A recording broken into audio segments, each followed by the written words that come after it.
كارثة يا جماعة، كارثة، لقيت كارثة زي ما انتوا شايفين. طبعا هوريكم الوقت ايه الكارثة، يعني حاجة صعبة يعني.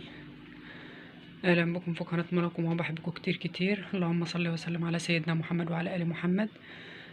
تعالوا نبدأ الفيديو كده ونقول بسم الله الرحمن الرحيم.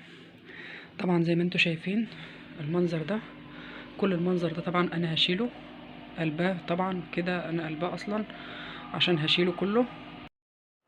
كارثة كانت هتحصل، خدوا بالكم يا جماعة. انا عاملة الفيديو ده عشان تاخدوا بالكم، طبعا ما يوريكوش المنظر ده كله. انا هشيله عشان انا هقلب كل ده، عشان بسبب اللي ايه اللي كان هيحصل. والحمد لله يعني ايه, خلي بالكم، انا هقول لكم عشان لازم ناخد بالنا وننبه بعض ونستفيد من بعض. زي ما انتوا شايفين طبعا نظام الأوضة كده، التلاجة والسرير والدولاب. زي ما انتوا شايفين طبعا الدولاب ده انا عاملاه عشان هقلبه، هقلب الهدوم دي كلها عشان اقلبه. هو مش منظره كده يعني، عشان ما فيش واحدة تقولي في التعليق الدولاب عامل كده ليه وما اعرفش ايه والكلام ده. التلاجة طبعا مكانها هنا، والدولاب او السرير، وانا بوريكم منظر الأوضة، والدولاب ورا الباب. وطبعا كل ده انا هفضيه. المنظر اللي انتوا شايفينه ده بشاور لكم عليه، لان انا كل ده هفضيه، قلبت بقى الهدوم عشان ايه افضيها كلها. واللي على ايدي ده مش وسخ ولا حاجه ولا عرق، ده انا غاسله ايدي بقول لكم يعني. وبوريكم يعني ان كل المناظر دي هتشال وكده. ليه بقى يا حبايب قلبي؟ لان طبعا كانت هتحصل مصيبه لابني، والحمد لله. مصيبه يعني كانت هتحصل، وكان الحمد لله يعني. زي ما انتوا شايفين التلاجة هنا اهي، والفيشه اللي لازقاها في الحيطه. شايفين الفيشه انا بشاور لكم عليها على السرير.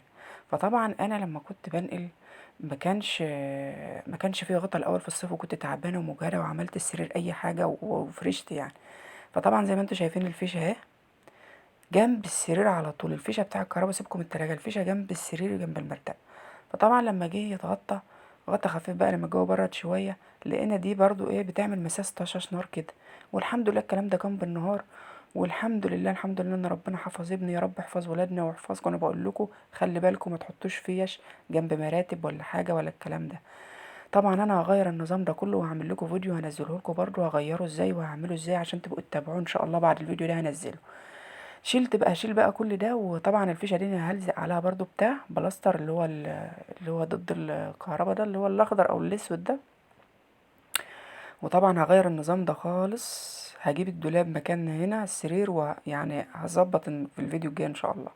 لان الفيشه دي كانت هتعمل لي كارثه، بقول لكم بتطلع طشاش نار بسيط، وكانت بتسخن. وطبعا الغطا كان بيطلع، اللي هو الغطا الكبرتيه الخفيفه. والحمد لله الحمد لله كان الاول اول ما نقلنا ما كانش فيه غطا، كنا في الصيف. بس الحمد لله الحمد لله ربنا حفظ ابني، ورب يحفظ ولادنا. خلي بالكم ما تحطوش يا جماعه فيش جنب سراير. انا بنبه عليكم اهو، خلي بالكم، وربنا يحفظنا ويحفظ ولادنا جميعا يا رب. انا عامله الفيديو ده للافاده، عشان كانت هتحصل كارثه لينا، والحمد لله الحمد لله.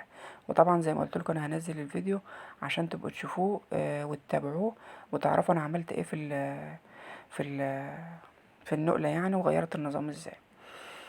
وما تنسوناش بقى باللايك والاشتراك في القناه. وهوريكم الوقت ده الشباك انا حاطه فيه اللحاف، هوريكم نور ربنا والسما الوقت اللي ما كنتش بشوفها. شوفوا برضو الفيديو اللي انا كنت عاملاه، اللي هي الشقه اللي انا كنت فيها.